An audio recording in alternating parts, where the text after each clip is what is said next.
On December 7, 1941, Admiral Isoroku Yamamoto sat aboard the battleship Nagato in Hiroshima Bay, waiting for news from Hawaii. When word arrived that the attack on Pearl Harbor had succeeded beyond all expectations, his staff erupted in celebration. 8 American battleships had been sunk or damaged. Nearly 2,000 Americans were dead. The Pacific Fleet lay in ruins. Yamamoto did not celebrate. According to his biographer, Hiroyuki Agawa, the admiral spent the following day sunk in apparent depression. While his officers toasted their victory, the man who had planned the attack understood something they did not. In a letter written weeks later, on January 9, 1942, he confided his doubts.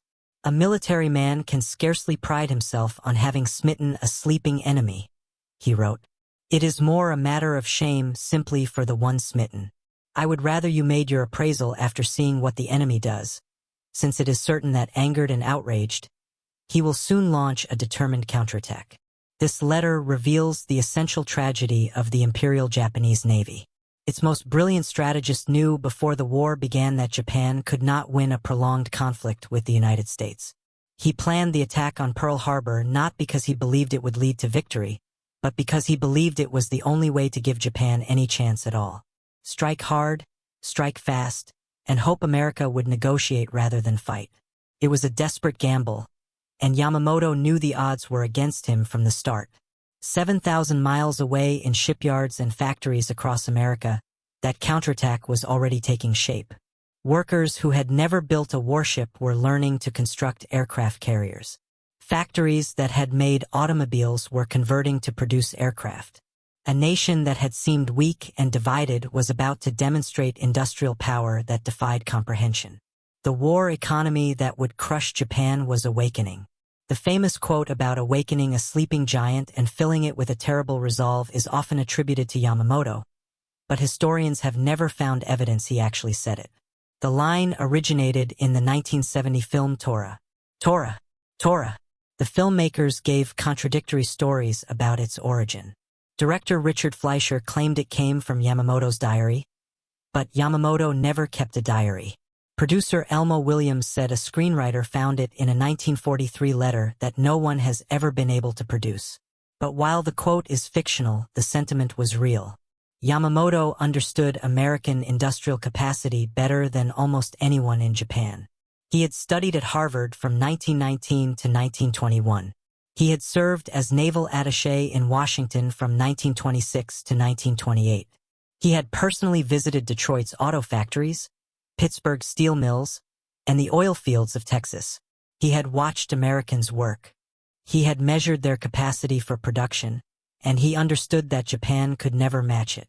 Anyone who has seen the auto factories in Detroit and the oil fields in Texas knows that Japan lacks the national power for a naval race with America, he told his colleagues. This was not pessimism. It was clear-eyed analysis from someone who had actually studied the enemy. But his warnings went unheeded. The Imperial Japanese Navy believed it could win a short, decisive war before American industry could mobilize. They were wrong about everything. The miscalculation began with a doctrine called Keisen, which translates to decisive fleet battle. For 35 years, every officer in the Imperial Japanese Navy had been educated to believe that naval wars were won through a single climactic engagement. This belief descended from Japan's annihilating victory at Tsushima in 1905, where Admiral Togo had destroyed the Russian Baltic Fleet in a single afternoon. 21 Russian ships were sunk. 7 were captured. Over 5,000 Russians died, while Japan lost only 3 torpedo boats and 117 men. It was one of the most one-sided naval victories in history, and it shaped Japanese naval thinking for the next 40 years. Tsushima became the template for Japanese naval strategy. The entire officer corps was trained to believe that what had worked against Russia would work against America. Admiral Sato Tetsutaro, called the Japanese Mahan after the influential American naval theorist Alfred Thayer Mahan, argued that Japan needed a fleet at least 70% as strong as America's to win a decisive battle. Another strategist, Akiyama Seinyuki, developed detailed plans for weakening an approaching enemy fleet through preliminary attacks before the final engagement. Every aspect of Japanese naval construction served this doctrine. The super battleships Yamato and Musashi, displacing 63,000 tons and armed with 18.1-inch guns, were designed as the ultimate decisive battle weapons. They were the largest battleships ever built, their existence kept secret from the world, intended to outgun anything the Americans could bring to a final confrontation. The Type 93 long-lance oxygen torpedo, capable of ranges over 22,000 meters and speeds of 49 knots, far exceeding anything the Americans possessed, was designed to devastate enemy formations at night before the decisive engagement. Japanese night fighting training was the most intensive in the world, preparing crews for the preliminary battles that would weaken the American fleet. The doctrine contained a fatal assumption. It presumed that after losing a single great battle, America would negotiate peace rather than continue fighting. This assumption was rooted in the Russian precedent. After Tsushima, Russia had accepted defeat and negotiated the Treaty of Portsmouth. Japanese strategists assumed America would do the same. Pearl Harbor ensured the opposite. The attack unified American resolve in ways Japanese planners never anticipated. The Day of Infamy created a national fury that demanded unconditional surrender, not negotiation. There would be no compromise. America would fight until Japan was utterly defeated. Pearl Harbor also failed to destroy the targets that would actually matter in the war to come. The American aircraft carriers were not in port that Sunday morning. Enterprise was returning from delivering aircraft to Wake Island. Lexington was on a similar mission to Midway. Saratoga was in San Diego. The Japanese attack sank battleships, but battleships would prove largely irrelevant in the Pacific War. Aircraft carriers would decide the conflict, and America's carriers survived to fight again. The oil tank farms at Pearl Harbor, holding 4.5 million barrels of fuel, were not attacked. Had they been destroyed, the Pacific Fleet would have been forced to withdraw to the West Coast, potentially delaying offensive operations by a year or more. The repair facilities at the Navy Yard were not targeted. These would prove crucial in returning damaged ships to service. Yamamoto's operation achieved tactical brilliance while committing strategic catastrophe. The early months of war seemed to validate Japanese confidence. Pearl Harbor was followed by triumph after triumph. The British battleship Prince of Wales and battlecruiser Repulse were sunk by Japanese aircraft off Malaya on December 10, 1941, proving decisively that capital ships were vulnerable to air attack even when at sea and maneuvering at high speed. Prince of Wales was one of the most modern battleships in the world, commissioned that same year. Her destruction shocked naval establishments worldwide. Singapore, the great British fortress in the east, fell in February with the surrender of over 80,000 troops, the worst British military defeat in history. The Dutch East Indies were conquered, securing the oil that Japan desperately needed. The American garrison on Corregidor surrendered in May. The Indian Ocean raid in April demonstrated Japanese carrier aviation's complete dominance when Vice Admiral Chuchi Nagumo's carriers sank the British carrier Hermes, cruisers Dorsetshire and Cornwall, and numerous other vessels while suffering minimal losses. By the spring of 1942, Japan controlled an empire stretching from Burma to the Gilbert Islands, from the Aleutians to New Guinea. This string of victories produced what Japanese veterans themselves would later call sensobayo, or victory disease. Every senior officer interrogated after the war confirmed that they believed their forces were unbeatable. Why would they not believe it? They had defeated every enemy. They had achieved every objective. Their carriers had sailed across the Pacific and Indian Oceans, striking at will with apparent impunity. Overconfidence bred carelessness. Intelligence warnings were dismissed as exaggeration or deception. Enemy capabilities were systematically underestimated. Complex plans were made with little margin for error because error seemed impossible for forces that had never experienced defeat. Yamamoto understood the danger even as his subordinates succumbed to victory disease.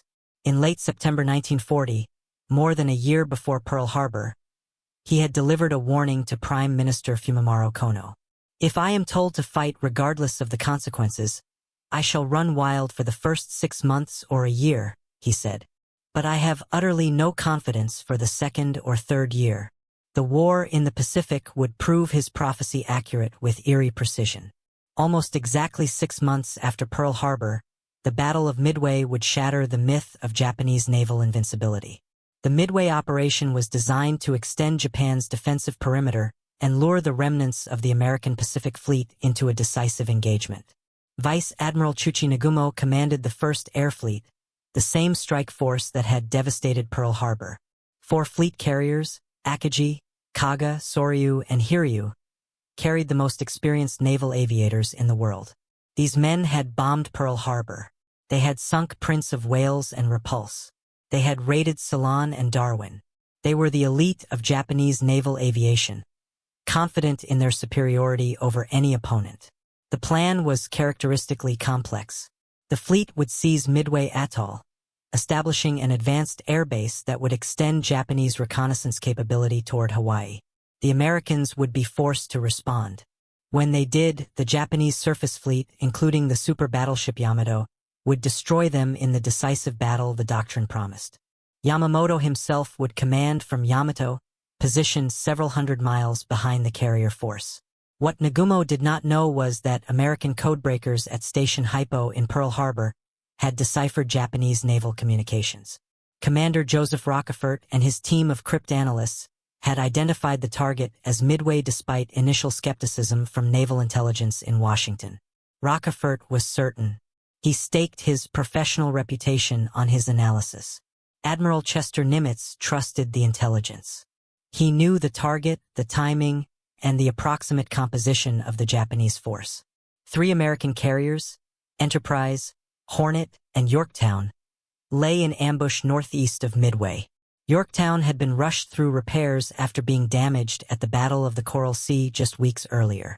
Shipyard workers estimated the repairs would take 3 months. Nimitz gave them 3 days. 1,400 workers swarmed over the ship around the clock. They accomplished the impossible. The hunters had become the hunted. The morning of June 4, 1942, began according to Japanese expectations. 108 aircraft from the 4 carriers struck Midway Island at dawn, suppressing its defenses and destroying much of its aircraft on the ground. The raid commander, Lieutenant Joichi Tominaga, reported that a second strike was needed to neutralize the island's remaining defenses before an invasion could proceed. But repeated attacks by American land-based aircraft from Midway disrupted Japanese flight deck operations throughout the morning. B-26 Marauders made torpedo runs, pressing their attacks through walls of anti-aircraft fire. B-17 Flying Fortresses dropped bombs from high altitude. Marine Corps dive bombers and fighters attacked in uncoordinated waves. None of these attacks scored hits on the carriers. American losses were severe, but the attacks forced Nagumo to keep fighters aloft for combat air patrol and prevented the methodical preparation of a second strike. Then came the critical moment. A scout plane from the cruiser Tone, launched 30 minutes late due to a catapult malfunction, reported American surface vessels to the northeast. After an agonizing delay for additional reconnaissance, the report was amended. The enemy force appears to include a carrier.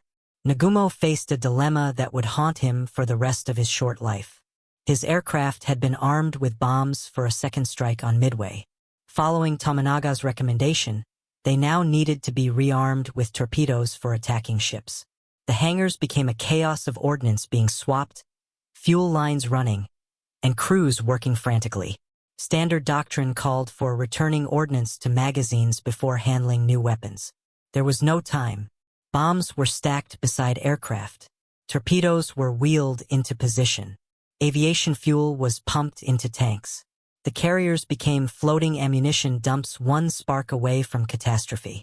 At approximately 10:25 in the morning, American dive bombers found them.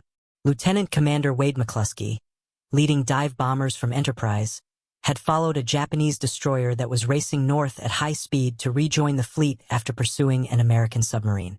His aircraft arrived over Kaga and Akagi at the worst possible moment. Lieutenant Commander Maxwell Leslie's bombers from Yorktown found Soryu. The Japanese Combat Air Patrol, drawn down to low altitude chasing torpedo bombers from Torpedo Squadron 8, could not climb back in time to intercept. The torpedo bombers had been slaughtered, all 15 aircraft shot down and only one pilot surviving. But their sacrifice had pulled the fighters out of position. The attacks were devastatingly effective. 3 carriers were burning wrecks within 5 minutes. Lieutenant Richard Best's 500-pound bomb struck Akagi's amidships elevator and detonated among armed aircraft on the hangar deck. Kaga took at least 4 direct hits, one of which demolished her bridge and killed most of her senior officers. Soryu was struck by 3 bombs that turned her into an inferno from bow to stern. There is a popular myth, originating from Captain Mitsuo Fukuda's post-war account, that the Japanese carriers were just 5 fateful minutes from launching their own counterattack when the American dive bombers struck. Historians Jonathan Parshall and Anthony Tully thoroughly debunked this claim in their definitive study Shattered Sword, published in 2005, which drew on Japanese primary sources unavailable to earlier Western historians. Japanese records show that no strike aircraft were on the flight decks at the time of the attack. B-17 photographs taken from high altitude at 8 o'clock that morning show Japanese flight decks empty of bombers. Akagi's flight operations log shows constant fighter cycling right up to the attack. Even if the dive bombers had arrived 30 to 40 minutes later, the Japanese would still not have been ready to launch. The 5 minutes myth is dramatic but false. Hiryu, positioned several miles from the other carriers, survived the initial attack. Her aircraft launched 2 counterstrikes against the American fleet, scoring hits that would eventually sink Yorktown, but Enterprise dive bombers found Hiryu that afternoon and left her burning like her sisters. The losses were catastrophic. Kaga sank with 811 of her crew. Soryu took 711 men to the bottom, including Captain Ryosaku Yanagimoto, who refused to abandon ship and went down standing on the bridge with his sword drawn. His officers begged him to leave. He ordered them to save themselves, then turned to face the flames. Akagi, the flagship, lost 267 men before being scuttled by Japanese destroyers. Hiryu was abandoned and scuttled with 392 dead, including Rear Admiral Taman Yamaguchi, the most aggressive carrier commander in the Japanese fleet, who chose to go down with his ship. He was considered Yamamoto's likely successor. The heavy cruiser Mikuma was sunk 2 days later with approximately 700 casualties. Total Japanese dead exceeded 3,000. The commonly repeated claim that Japan lost most of its experienced pilots at Midway requires correction. Modern research, particularly by Parshall and Tully, established that approximately 110 aircrew died in the battle, representing about 25% of those embarked on the 4 carriers. This was serious but not crippling. Japan had roughly 2,000 carrier-qualified pilots at the war's start. The veteran cadre was not destroyed at Midway. The truly irreplaceable loss was organizational knowledge. Over 700 aircraft mechanics and maintenance technicians went down with the 4 carriers, representing more than 40% of the carrier's highly trained support crews. These were specialists who had spent years learning to service complex aircraft systems. They had developed intimate knowledge of their aircraft's quirks and requirements. They could keep planes flying when parts were scarce and conditions were difficult. They could not be quickly replaced. Pre-war Japan had a smaller pool of mechanically skilled workers than America, and the training pipeline was inadequate. Inadequate aircraft maintenance would plague Japanese naval aviation for the rest of the war, contributing to accident rates and aircraft availability problems that compounded combat losses. The Japanese government responded to Midway with a systematic cover-up. The Navy, in concert with Emperor Hirohito, declared the battle another smashing victory. Only 2 carriers, Kaga and Soryu, were ever acknowledged as lost to the public. Akagi and Hiryu were kept on official rosters, listed as unmanned and undergoing refit. Wounded sailors were classified as secret patients using the term himitsuka. They were placed in isolation wards in naval hospitals and denied family visits for over a year. They were effectively imprisoned to maintain the secrecy of the disaster. Unwounded survivors were immediately dispersed to frontline units in the South Pacific without being allowed contact with families. This accomplished 2 purposes. It prevented the men from revealing what had happened, and it sent them into combat where most would die, taking their knowledge with them. The brutal Guadalcanal campaign absorbed many of these survivors. Even the Imperial Japanese Army was deceived about the true condition of the fleet. No flag officers were punished for the defeat. The Japanese public learned the full truth only after the war ended 3 years later. Admiral Nagumo never recovered from the disaster. Witnesses reported that he stood near the ship's compass on Akagi's bridge, staring at the burning carriers, initially refusing to leave his flagship. His chief of staff, Ryanosuke Kosaka, physically persuaded him to transfer his flag to the light cruiser Nagara. Later, Kosaka found Nagumo apparently contemplating suicide and talked him out of it. The admiral who had commanded the most successful carrier force in naval history was a broken man. He lost his aggressiveness and effectiveness. After a series of diminishing assignments, he was sent to command the defense of Saipan, an obvious dead-end posting. He shot himself during the island's final defense in July 1944. When Yamamoto learned of the outcome aboard the super battleship Yamato, 600 miles from the battle, he reportedly said that if anyone should commit harakiri because of Midway, it was himself. He understood immediately that the strategic balance had shifted. Japan had lost 4 fleet carriers, roughly half its fast carrier force. America had lost one, Yorktown, and she had fought magnificently before succumbing to a Japanese submarine torpedo while under tow. More critically, the mystique of Japanese naval invincibility was shattered. Yamamoto sensed his own death approaching. In March 1943, he wrote to a friend that he felt his life must be completed in the next 100 days. On April 18, 1943, 31 days after writing those words, American P-38 Lightning fighters ambushed his transport aircraft over Bougainville. Naval intelligence had intercepted and decoded his itinerary on April 14 when they cracked message NTF 131755 in the JN-25D cipher. Nimitz personally authorized the assassination mission after consulting with Secretary of the Navy Frank Knox and President Roosevelt. 18 P-38s flew from Guadalcanal, navigating over 400 miles of open ocean at wavetop height to avoid detection. The mission required precise timing to intercept Yamamoto at the exact moment he arrived over Bougainville. For fighters in the killer flight engaged 2 Betty bombers and 6 Zero escorts. At 9:34 in the morning, Lieutenant Rex Barber shot down the bomber carrying Yamamoto. Japanese search parties found him the next day, still strapped in his seat under the jungle canopy, his white-gloved hand clutching the hilt of his samurai sword. He had been killed instantly by a .50 caliber round that struck his lower jaw and exited behind his left eye. The Japanese public was not informed of his death until May 21, over a month later. When the announcement came, it was as if Japan itself had died. Samuel Eliot Morison, the great American naval historian, described the impact as equivalent to a major defeat in battle. Japan had lost the one admiral who understood both the enemy and the impossibility of the war Japan was fighting. The attrition that followed Midway was relentless. The Guadalcanal campaign from August 1942 through February 1943 ground down Japanese naval aviation in a series of brutal engagements. The battles of the Eastern Solomons in August and Santa Cruz in October extracted heavy tolls in aircraft and irreplaceable pilots. At Santa Cruz, the Americans lost carrier Hornet, but Japanese air crews suffered crippling casualties. The carrier Shokaku was damaged by bombs. The carrier Zuho was hit. Over 100 Japanese aircraft were lost. By the time Guadalcanal was evacuated in February 1943, the veteran cadre that had dominated the skies over Pearl Harbor and the Indian Ocean had been largely destroyed.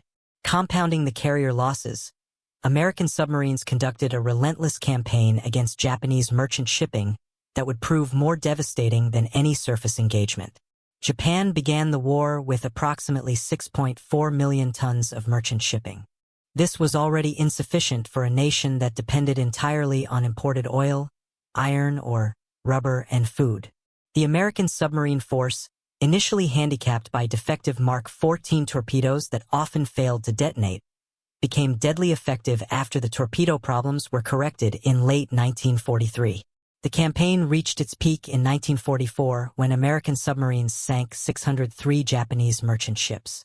By war's end, American submarines had sunk over 1,100 merchant vessels, totaling nearly 5 million tons, representing roughly 55 to 60% of all Japanese merchant shipping losses. The United States Strategic Bombing Survey concluded that the war against shipping was the single most decisive factor in the collapse of the Japanese economy. Japan needed oil from the Dutch East Indies, rubber from Malaya, rice from Southeast Asia, bauxite from the East Indies for aluminum production, and iron ore from Manchuria. American submarines strangled all of these supply lines. By 1945, oil imports had dropped to less than 10% of 1942 levels. Aircraft and ships sat immobilized for lack of fuel. Factories reduced production for lack of raw materials. The civilian population faced starvation. Ships that escaped torpedoes often could not sail because there was no fuel to burn. The decisive battle doctrine had ignored commerce protection entirely. Japan paid for this oversight with its economy and ultimately its empire. The Japanese pilot training pipeline could not keep pace with losses. Before the war, Imperial Japanese Navy pilots received approximately 700 hours of flight training, producing aviators of exceptional quality. This system depended on rigorous selection and lengthy instruction. Only the very best candidates were accepted. Training was methodical and comprehensive. The result was a small corps of superb pilots who could defeat any opponent in single combat. But this system could not be accelerated without sacrificing the standards that had created Japanese aerial superiority. When losses mounted, there were only two options: maintain quality and accept insufficient numbers, or increase numbers and accept declining quality. Japan chose the latter. By June 1944, Japanese Navy pilot training had collapsed to approximately 275 to 300 hours. Some graduates entered combat with as few as 40 hours.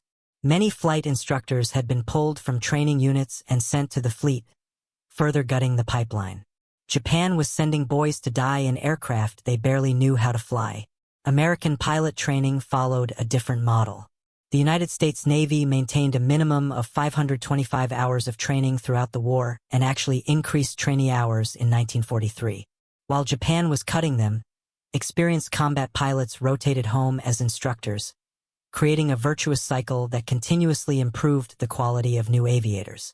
These veterans brought combat lessons directly into the training curriculum. The American pilot training program graduated over 61,000 naval aviators between 1942 and 1945. Japan graduated roughly 46,000 during the entire war, and the quality differential widened every month. When the fleets clashed again at the Battle of the Philippine Sea in June 1944, the pilot quality gap had become an abyss. Admiral Jisaburo Ozawa's mobile fleet carried approximately 430 aircraft across 9 carriers. On paper, it was still a formidable force.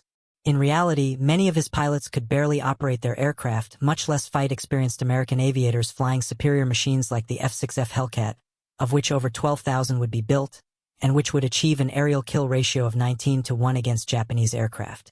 The battle fought on June 19th and 20th, 1944 demonstrated the consequences with devastating clarity.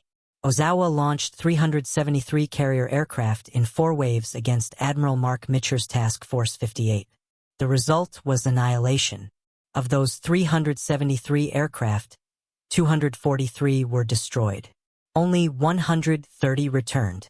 American losses on June 19th amounted to roughly 25 aircraft in aerial combat and just 18 pilots killed. A pilot was heard over the radio exclaiming that it was just like an old-time turkey shoot down home. The name stuck. The Great Marianas Turkey Shoot became one of the most lopsided aerial victories in naval history. Japanese naval airpower, as one assessment concluded, ceased to exist as an effective fighting force. American submarines delivered additional killing blows. USS Albacore torpedoed the brand-new armored carrier Taiho, which had been commissioned just 3 months earlier. A single torpedo ruptured aviation fuel tanks and jammed the forward elevator. Gasoline vapors permeated the enclosed hangars. An inexperienced damage control officer ordered all ventilation systems activated and all doors opened, intending to flush the fumes. This was catastrophically wrong. It spread the volatile fuel-air mixture throughout the ship. At 3:32 in the afternoon, a spark ignited the accumulated gases. The resulting explosion blew out both sides of the hangar deck. Taiho sank with 1,650 of her approximately 2,100 crew. The newest and most modern carrier in the Japanese fleet had survived in combat for just 6 hours. USS Kavala put 3 torpedoes into Shokaku, a Pearl Harbor veteran. She sank with 1,272 dead. The light carrier Hayo was sunk during Micher's dusk counterattack on June 20th. Of the 9 carriers Ozawa had brought to battle, 3 were on the bottom and most of his aircraft were gone. The Japanese flag log recorded that only 35 carrier aircraft remained operational, a 92% loss rate.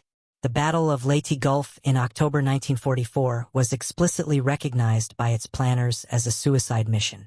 The Shogo operation represented Japan's final attempt to use its remaining surface fleet offensively. Rear Admiral Tamiji Koyanagi, Chief of Staff to Vice Admiral Takeo Kurita, later described the operation as a completely desperate, reckless, and unprecedented plan that ignored the basic concepts of war. He was not exaggerating. The plan called for sending a surface force nearly 1,000 miles through waters dominated by American aircraft and submarines without air cover to attack enemy transports in Leyte Gulf.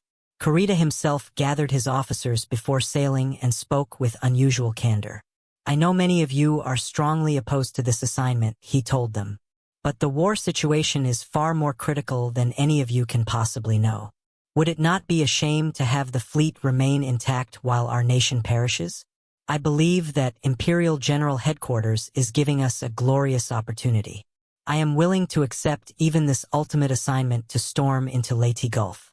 You must all remember that there are such things as miracles." No miracle came. The battle, fought from October 23rd through the 26th, became the largest naval engagement in history, with over 200,000 personnel and nearly 300 warships engaged. It was actually 4 separate actions: the Battle of the Philippine Sea, the Battle of Surigao Strait, the Battle off Cape Angano, and the Battle off Samar, fought across hundreds of miles of Philippine waters. The Japanese lost 4 aircraft carriers, 3 battleships, 6 heavy cruisers, 4 light cruisers, and 11 destroyers. Total Japanese casualties exceeded 10,000 killed. The super battleship Musashi, sister ship to Yamato, absorbed 19 torpedoes and 17 bombs over 5 hours of continuous attack in the Philippine Sea before capsizing with over 1,000 of her crew. The ship that was supposed to deliver decisive victory could not even survive long enough to fire her main batteries at an enemy vessel.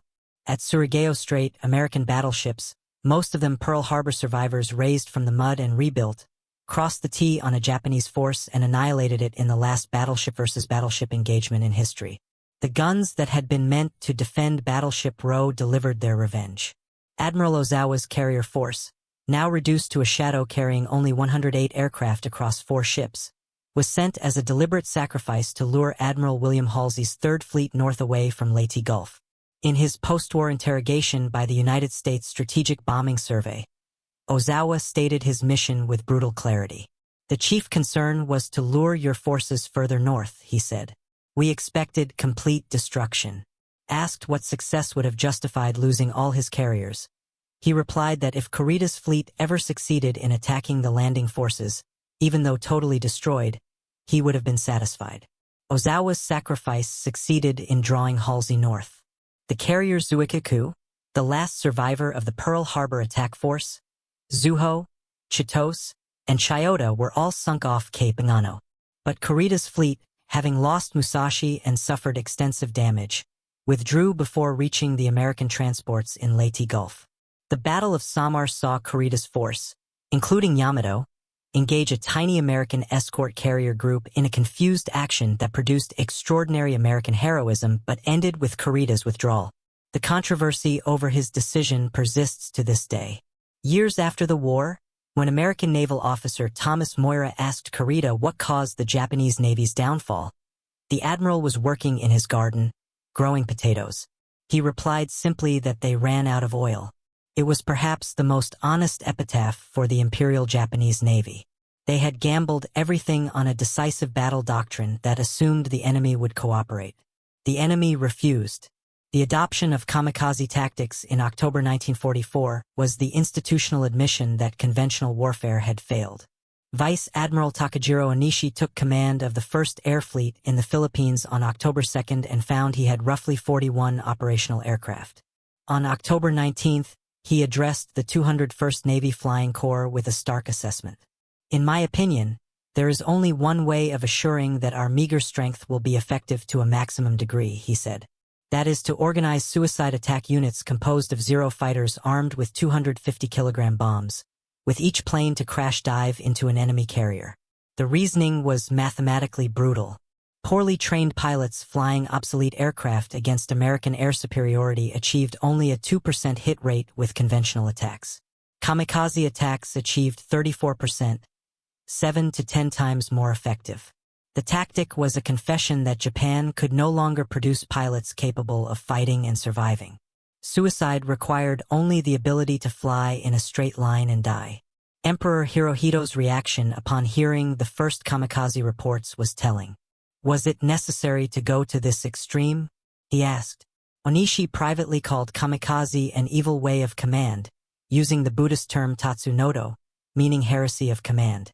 On his last night alive, August 15, 1945, he told a friend that he had killed some fine young men in a suicide unit and could not be saved. He would fall into an eternal hell. He committed seppuku the following morning, deliberately refusing a kaishakunin, the assistant who would have delivered a mercy stroke. He suffered for 15 hours before dying, penance for the approximately 4,000 pilots he had sent to their deaths. His suicide note apologized to the souls of the dead pilots and their bereaved families. I wish to express my deep appreciation to the souls of the brave special attackers, he wrote. In death, I wish to atone for my part in the failure to achieve victory, and I apologize to the souls of those dead flyers and their bereaved families. Operation Tengo, Yamato's one-way suicide sortie in April 1945, was the Imperial Japanese Navy's final act. The super battleship, the largest ever built, was dispatched to Okinawa with only enough fuel for a one-way voyage. The orders were to beach the ship and use her 18-inch guns as coastal artillery until destroyed. It was a fitting end for a navy that had built its strategy around decisive battle. There would be no decisive battle, just a floating gun platform waiting to die. Vice Admiral Seiichi Ito initially refused the order, calling it futile. Captain Tamichi Hara of the cruiser Yahagi called it like throwing an egg against a rock. But the orders came from the highest levels. On April 6, 1945, Yamato and her escorts sortied from the inland sea. They never reached Okinawa. On April 7th, approximately 380 American carrier aircraft from Task Force 58 found the Japanese force. The attack lasted 2 hours. Yamato absorbed at least 11 torpedoes and 6 bombs before capsizing and exploding in a column of fire visible for 100 miles. Of her complement of over 3,300 men, 3,055 died. Only 276 survived. The light cruiser Yahagi and 4 destroyers were also sunk. Total Japanese dead exceeded 4,000. When Navy Minister Yonai Mitsumasa reported the result to Emperor Hirohito, the emperor asked about the status of the fleet. Yonai spoke the truth. There was no fleet. The Imperial Japanese Navy had ceased to exist as a fighting force. The final destruction of what remained came in late July 1945 when American Third Fleet carriers attacked Kure Naval Arsenal. Over the course of July 24th through 28th, carrier aircraft destroyed the last operational major warships. Battleship Haruna, a veteran of Midway and Leyte Gulf, was sunk in shallow water. Battleship Hyuga was hit and capsized. Battleship Ise suffered the same fate. The aircraft carrier Amagi, one of only 2 carriers to survive the war afloat, was hit and sank at her moorings. She was the last Japanese carrier destroyed by enemy action. The heavy cruisers Tone and Aoba were sunk. The light cruiser Ioto, serving as the combined fleet's final flagship, was destroyed. Only the battleship Nagato remained afloat at war's end, immobilized, without fuel, serving as a stationary coastal defense battery at Yokosuka. She would later be expended as a target vessel in the Bikini atomic bomb tests, a final indignity for what had once been Admiral Yamamoto's flagship. The industrial disparity that made this outcome inevitable was understood by some Japanese leaders before the first shot was fired. According to economic historian Paul Kennedy, the United States held 41.7% of global war-making potential in 1937. Japan held 3.5%, a ratio of nearly 12 to 1. Aircraft production told the starkest tale. In 1944 alone, the United States produced over 96,000 military aircraft. Japan produced 28,000 that year, its peak output. American production in that single year exceeded Japan's total output for the entire war, which amounted to approximately 76,000 aircraft. Naval construction was equally decisive. The United States built over 140 aircraft carriers of all types during the war, including 24 Essex-class fleet carriers, 9 Independence-class light carriers, and 50 Casablanca-class escort carriers.